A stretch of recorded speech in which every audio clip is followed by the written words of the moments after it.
Hello peeps, welcome back to our channel మనీషే రంగు. నేను ఈ రోజు పుంగనూరు టు హార్స్ హిల్స్ పోతుంటే అంగళ్ళ దగ్గర మధ్యలో జ్యోతి టిఫిన్ సెంటర్ అని ఇది కనిపించింది.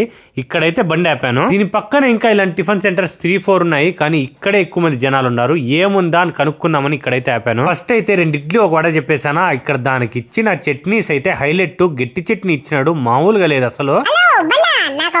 అడుగురా. అందుకే ఒక ఎగ్ దోశ అయితే చెప్పాను. మునుబాగల్ స్టైల్లో చిన్న పెనం తీసుకొని పిండి పోసి ఎగ్ కొట్టి ఫుల్ గా కారం పూసి అయితే ఇచ్చేసింది. ఆ ఎగ్ దోశను అలా తీసుకొని గట్టి చట్నీలో ముంచుకొని తింటుంటే ఏమన్నా ఉన్నిందా అసలు. అందుకే ఇంకొక ఎగ్ దోశ ఇంకొక వడ కూడా చెప్పేశా. ఇంకా మీరు ఎప్పుడైనా అంగళ్ళ సైడ్ వస్తే ఖచ్చితంగా ట్రై చేయండి, 100% సాటిస్ఫై అవుతారు. ఇంకా మీరేం చేస్తారు, మనీషే రంగుని సబ్స్క్రైబ్ చేసి ఇంకా మీరు కొట్టండి.